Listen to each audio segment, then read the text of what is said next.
이 아침 우리에게 주시는 하나님의 말씀 신약 성경 누가복음 1장입니다.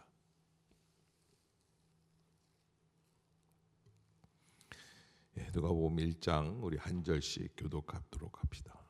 우리 중에 이루어진 사실에 대하여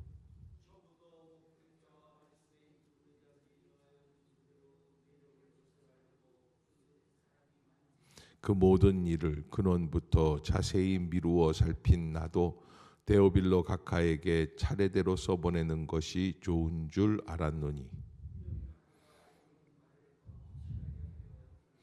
유대왕 헤롯 때에 아비야 반열에 제사장 한 사람이 있었으니 이름은 사가랴요 그의 아내는 아론의 자손이니 이름은 엘리사벳이라.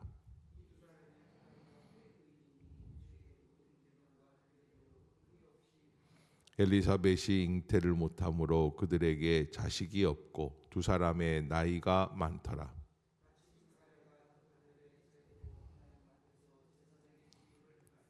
제사장의 전례를 따라 제비를 뽑아 주의 성전에 들어가 분향하고 주의 사자가 그에게 나타나 향단 우편에 선지라. 천사가 그에게 이르되 사가랴여 무서워하지 말라. 너의 간구함이 들린지라. 내 아내 엘리사벳이 내게 아들을 낳아주리니 그 이름을 요한이라 하라.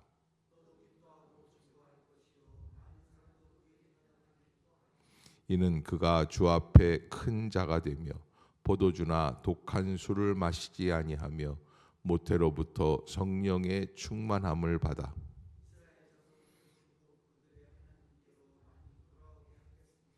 그가 또 엘리야의 심령과 능력으로 주 앞에 먼저 와서 아버지의 마음을 자식에게 거스르는 자를 의인의 슬기에 돌아오게 하고 주를 위하여 세운 백성을 준비하리라.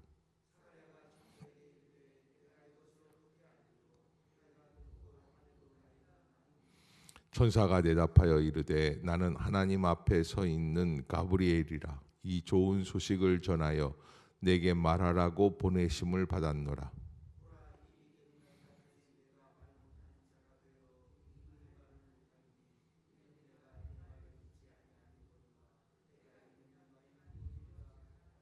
백성들이 사가랴를 기다리며 그가 성전 안에서 지체함을 이상히 여기더라.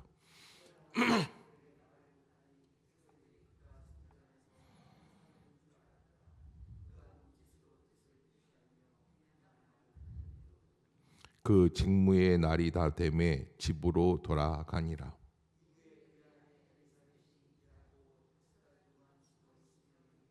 주께서 나를 돌보시는 날에 사람들 앞에서 내 부끄러움을 없게 하시려고 이렇게 행하심이라 하더라.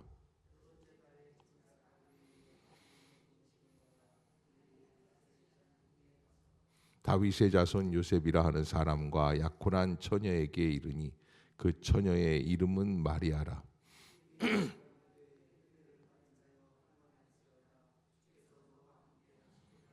처녀가 그 말을 듣고 놀라 이런 인사가 어찌함인가 생각하며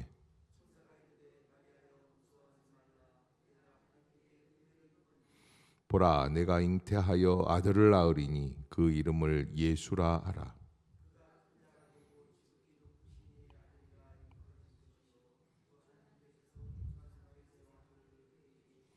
영원히 야곱의 집을 왕으로 다스리실 것이며 그 나라가 무궁하리라.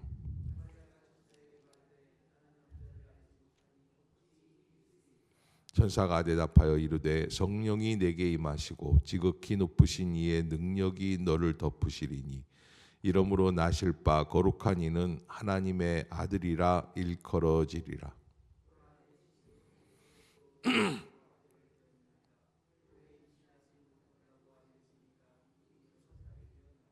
대저 하나님의 모든 말씀은 능하지 못하심이 없느니라.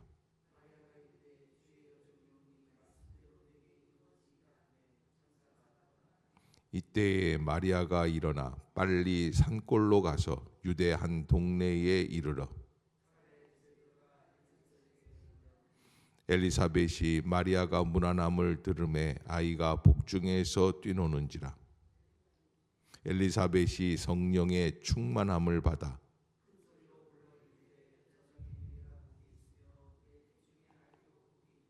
내 주의 어머니가 내게 나아오니 이 어찌 된 일인가.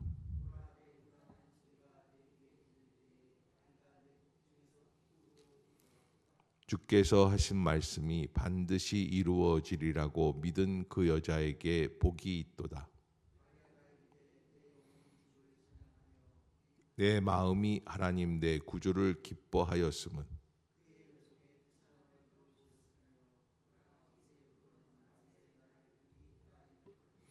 능하신 이가 큰 일을 내게 행하셨으니 그 이름이 거룩하시며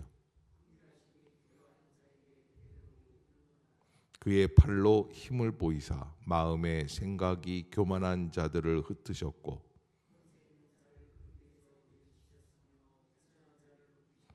줄이는 자를 좋은 것으로 배불리셨으며 부자는 빈손으로 보내셨도다. 우리 조상에게 말씀하신 것과 같이 아브라함과 그 자손에게 영원히 하시리로다 하니라. 엘리사벳이 해산할 기한이 차서 아들을 낳으니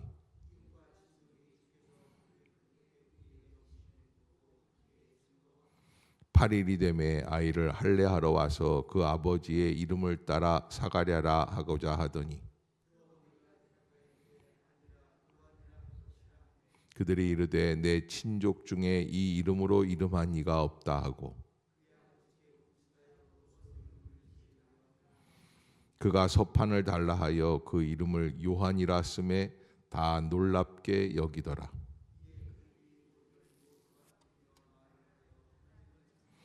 그 근처에 사는 자가 다 두려워하고 이 모든 말이 온 유대 산골에 두루 퍼지매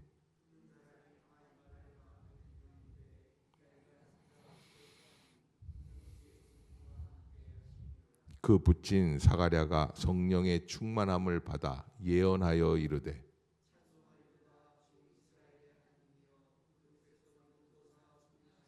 우리를 위하여 구원의 뿔을 그 종 다윗의 집에 일으키셨으니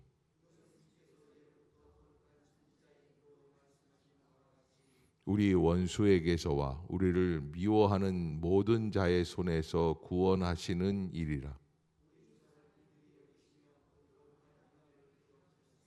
곧 우리 조상 아브라함에게 하신 맹세라.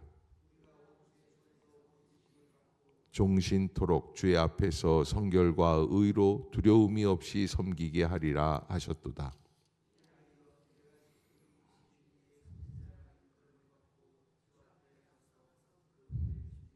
주의 백성에게 그 죄 사함으로 말미암는 구원을 알게 하리니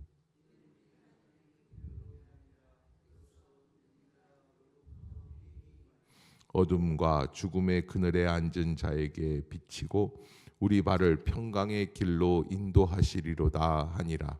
아이가 자라며 심령이 강하여지며 이스라엘에게 나타나는 날까지 빈들에 있으니라.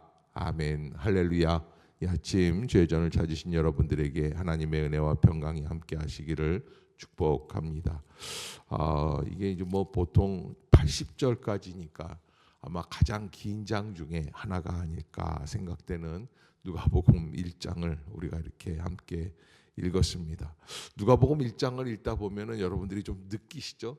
마가복음 1장하고 비교했을 때 와, 이 마가복음은 시작하는 게 금방이었어요. 세례 받으시고 바로 공생애로 들어가시고. 그런데 누가복음은 어디서부터 시작을 하냐면 바로 가장 어린 적, 아니 어릴 적이 아니라 그 전에 아이가 태어나기도 전에 벌써부터 하나님께서 어떻게 역사하셨는지.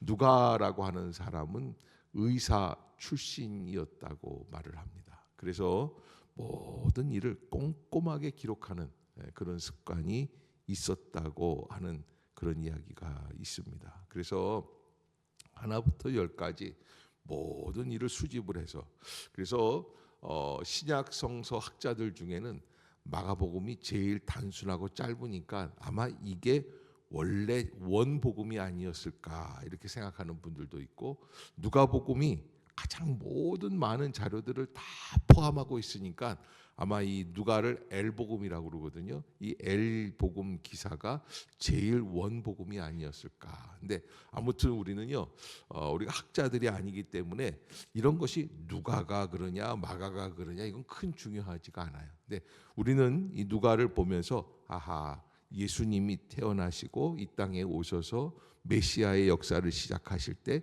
이러한 일들도 함께 했구나라는 것을 이렇게 볼 수 있는 그런 부분이다라는 것 여러분들이 꼭 기억하시고, 아하, 그렇게 이해하고, 사람이 바라보는 눈이 중요하죠. 어떻게 바라보느냐, 무엇을 해석하느냐.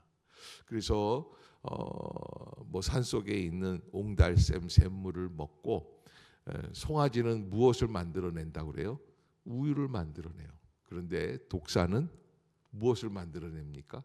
사람을 죽이는 독을 만들어낼 수 있는 거예요. 그래서 우리가 하나님 앞에서도 말씀에 대하여 이 누가복음의 그 모든 해석하는 방법들을 바라보고, 아, 이분은 이렇게까지 자세하게 이렇게 말씀을 하고 있구나라고 하는 것, 크게 몇 가지로 나눌 수가 있는데, 세례 요한의 출생 예고에 대해서, 예수님의 탄생 예고에 대해서, 마리아와 엘리사벳이 또 이미 아이들이 태어나기 이전에 먼저 미리 만나고, 마리아가 또 뒤를 이어서 마리아 찬가. 그래서 그 마리아 찬가 마그니피칸트라고 하는 단어로 표현을 하는데, 라틴어로 이게 뭐 아주 굉장히 중요한 그런 찬양으로 나중에는 또 불리워집니다. 거기에 세례 요한이 출생하고 사가랴의 예언이 있고 뭐 이런 식으로 해서 마가복음 1장이 이루어졌고, 아직 예수 그리스도는 탄생하지도 않으셨어요. 1장에서. 그만큼 주변 이야기들을 다 수집을 해서 우리에게 전달해주고 있습니다. 먼저 기록한 목적을 1장 3절 4절로 이렇게 크게 말하고 있는데요. 3절 4절 시작. 그 모든 일을 근원부터 자세히 미루어 살핀 나도 데오빌로 각하에게 차례대로 써보내는 것이 좋은 줄 알았노니, 이는 각하가 알고 있는 바를 더 확실하게 하려 함이로다. 아멘.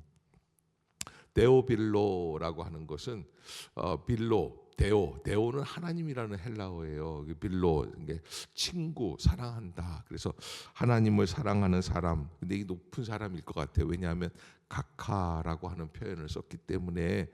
그래서 아마 데오빌로라는 사람이 실제로 있느냐, 아니면 하나님을 사랑하는 많은 성도들을 향해서 하는 이야기냐, 뭐 여러 가지 이야기들이 있습니다. 그 모든 일을 근원부터 자세히 미루어 살핀 사도 누가도 바로 이렇게 데오빌로라고 하는 사람에게 써보내는 것이 좋은 줄 알았다. 그래서 왜 쓰려고 하느냐? 쓰려고 하는 목표가 있어요. 4절에 보면 이는 각하가 알고 있는 바를 더 확실하게 하려 함이로다. 이미 알고 있는 게 있었는데, 예수님에 대해서 알고 있었던 게 있었는데 확실하게 하려고 그렇게 했다라는 것을 우리에게 말해주고 있습니다. 두 번째로 세례 요한의 출생 예고입니다. 이 이야기는 제사장 사가랴와 그의 아내 엘리사벳으로부터 시작이 되고, 그들은 하나님 앞에 의로운 사람이었지만 아이를 낳지 못하는 문제가 그들에게 있었던 것을 보게 되고, 사가랴가 성전에서 주의 일을 감당해 나가고 향을 제사를 드릴 때 천사 가브리엘이 나타나서 내 아내 엘리사벳이 아들을 낳을 것이니 이름을 요한이라 하라. 이렇게 요한은 많은 사람을 주께 돌아오게 할 것이며 엘리야의 심령과 능력으로 주의 길을 준비할 것이라고 말을 해주고, 사가랴가 믿지 못했던 결과 어떤 벌칙을 받습니까? 세례 요한이 태어날 때까지 말을 못하게 하는 실어증이 걸리게 되는 10달 동안 그런 모습들 속에서 사실은 믿지 못한다라고 하는 것이 우리에게는 큰 문제가 돼요. 믿으면 되는데, 여러분 사람이 참 이상해요. 믿는 거에 세금이 붙지 않아요.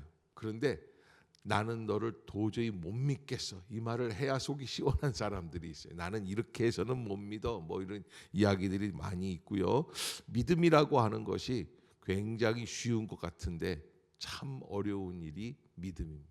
그래서 믿음이 들어온다는 것은 대단한 일이고 믿어진다는 것은 놀라운 일인데 사람은 믿는 믿음의 대상이 될 수 없다라는 것을 우리가 꼭 잊지 마시고 사람을 믿는다는 것은 매우 위험한 일이다. 그러나 하나님께서 주신 말씀은 어떻게 해야 돼요? 믿어야지 되는 거예요. 그것을 잊지 말아야 한다라고 하는 것을 보게 되고요.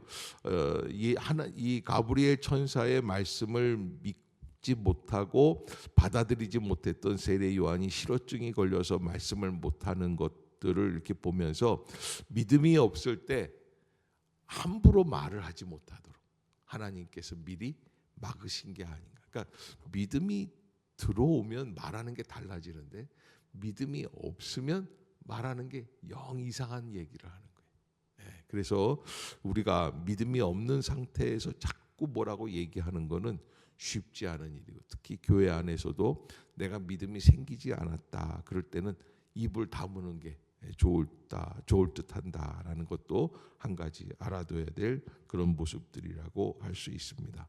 26절부터는 예수님의 탄생에 대해서 이 여섯째 딸이다라는 것은 무슨 이야기냐면 세례 요한이 태어나고 잉태하고 엄마 뱃속에서 6달이 지나간 뒤에 가브리엘이 하나님의 보내심을 받아서 갈릴리 나사렛이란 동네까지 가서 거기에서 마리아라고 하는 처녀에게 예수 그리스도의 탄생에 대해서 수태고지하는 이야기가 나오죠. 천사는 말을 합니다. 누구에게? 마리아에게 은혜를 받은 자여 평안할지어다. 마리아는 성령으로 잉태하여 아들을 낳게 되고 그 이름을 예수라 하라. 그래서 천사는 예수님에 대하여 설명하는데 지극히 높으신 이의 아들 다윗의 왕위를 이어받을 왕 영원한 나라의 왕 마리아는 놀라지만 믿음으로 그 일을 받아들이고 뭐라고 그럽니까? 38절 누가복음 1장 38절 이 놀라운 이야기를 이렇게 한마디로 영접하고 순종하는 걸 보게 됩니다. 38절 시작. 마리아가 이르되 주의 여종이오니 말씀대로 내게 이루어지이다 하매 천사가 떠나가니라. 아멘. 세례 요한의 아버지 사가랴가 이런 믿음이 좀 있었으면 얼마나 좋을까. 그런데 이 하나님께서 가브리엘 천사를 통해서 이 예수 그리스도 세례 요한의 탄생 이야기들을 이렇게 쭉 기록하는 걸 보면은 사가랴는 신비롭죠. 나이가 많아서 이제 아브라함 같은 나이는 아니지만 그래도 사가랴와 그의 부인과 모든 게 다 엘리사벳이라고 하죠. 다 아이를 낳을 수 있는 그런 육체적인 한계를 뛰어넘은 사람들인데 하나님이 아기를 주시고 또 마리아는 더 신비롭습니다. 성령으로 잉태함을 받는 그런 놀라운 능력을 갖게 되었다라는 것을 말씀해 주시고 또 한 가지 더 신비로운 것은 마리아와 엘리사벳이 이 아기 탄생하기 전에 한번 만나게 된다는 거예요. 그러면서 그 아이들이 이렇게 만나면서 엄마 뱃속에서 각자 여기 본문의 44절에 보면 이렇게 기록이 돼 있어요. 보라 내가 문안하는 소리가 내 귀에 들릴 때 아이가 내 복중에서 기쁨으로 뛰놀았도다. 이렇게 서로 엄마의 뱃속에서 이미 알아보는 그런 놀라운 역사들을 보게 됩니다. 마가복음 같으면 이런 이야기들은 별로 중요한 게 아닌데 누가는 시시콜콜이 다 기록이 돼가지고 사실 이런 이야기들은 예전에 보면 할머니들이 너는 이렇게 해서 이런 일이 있었어라고 하는 그런 엄마들은 이런 이야기는 기억을 안 해요. 왜냐하면 애 키우느라고 정신이 없어가지고 그러는데 할머니들이 또 뭐 저희는 또 증조 할머니까지도 계셨었는데 그런 분들이 이렇게 얘기를 하시면 그냥 그 얘기가 이렇게 회자가 되고 이렇게 하는 건데 아무튼 그렇게 해서 모든 이야기들을 다 수집을 해서 누가는 우리들에게 예수 그리스도의 탄생이 이러한 분위기 속에서 이루어졌다. 되었다. 근데 중요한 거는 마그니피칸트라고 하는 46절부터 56절까지 10절에 이어서 이루어지는 마리아의 고백에 관한 찬양입니다. 마리아가 이르되 내 영혼이 주를 찬양하며 내 마음이 하나님 내 구주를 기뻐하였다. 그런데 48절을 한번 볼까요? 48절 시작. 그의 여종의 비천함을 돌보셨습니다. 보라 이제 후로는 만세에 나를 복이 있다 일컬으리로다. 아멘. 이 그의 여종의 비천함을 돌보셨습니다. 따라해 봅시다. 비천함을 돌보시는 하나님. 비천한 사람을 돌볼 수 있는 사람이 누가 있겠습니까? 비천한 자는 다 소외되고 외면당하는 세상. 권력이 있고 돈이 많은 사람, 뭐 어여쁜 사람들, 이런 사람들을 극찬할 텐데 여기 하나님은 어떤 하나님? 비천함을 돌아보시는 하나님, 낮은 자를 일으키시는 하나님. 그래서 마리아는 이 본문에서 뭐라고 고백을 하냐면 이제 후로는 만세에 나를 복이 있다 일컬을 것이다. 왜? 49절 시작. 능하신 이가 큰 일을 내게 행하셨으니 그 이름이 거룩하시며 긍휼하심이 두려워하는 자에게 대대로 이르는도다. 아멘. 그래서 하나님께서 자기에게 얼마나 놀라운 일들을 행하실 것인지에 대해서 함께 나누는 놀라운 은혜를 허락해 주신 것이죠. 자, 이게 마그니피칸트 마리아의 찬가를 이렇게 보면서 마리아가 이 일을 통해서 얼마나 큰 은혜를 체험하고 또 마리아가 얼마나 믿음이 순전한 아주 너무나 순수한 말도 안 되는 이야기인데 이 이야기를 믿고 믿음으로 받아들이고 사가랴가 얼마나 믿음이 없는지. 근데 또 놀라운 거는 믿음이 없어도 하나님은 말을 못하게 하시놓고는 그 일을 행하신다는 거예요. 그래서 하나님이 역사하시는 것을 우리는 막을 수가 없습니다. 하나님의 섭리, 하나님의 예비하심, 놀라운 역사를 막을 재간이 없어요. 산사태가 산이 무너져서 마을로 흙이 쫙 내려올 때 막을 수가 없어요. 그런 것처럼 하나님께서 역사해 주시는 그런 놀라운 능력을 막을 길이 없고 바다에서 파도가 일어나기 시작을 하고 지진이 일어나서 쓰나미가 되어서 육지로 올라올 때에도 막을 수 있는 재간이 없는 것처럼 하나님의 역사는 자연의 섭리처럼 막을 수가 없다. 하나님은 반드시 그 일을 이루어 내신다. 그러기에 우리가 하나님의 말씀 앞에서 아멘 감사합니다. 주님이 역사해 주시는 줄로 믿습니다. 라고 하는 고백을 가지고 나아갈 때 더 큰 은혜가 있게 될 줄로 믿습니다. 이게 마리아의 이 믿음을 보면 이게 대단한 믿음이었구나. 근데 사가랴는 아주 합리적인 반응을 보였는데 그렇기에 말을 못하는 그런 사람이 되었다라고 하는 것이고요. 그 다음에 이제 세례 요한이 진짜 아이를 낳게 됐고요. 그런데 거기에서 놀라운 게 이 아이를 낳는 모습을 보고 비로소 사가랴가 어떻게 돼요? 믿게 돼요. 그래서 천사가 말씀해 주신 것처럼 아이의 이름을 뭐라고 불렀다?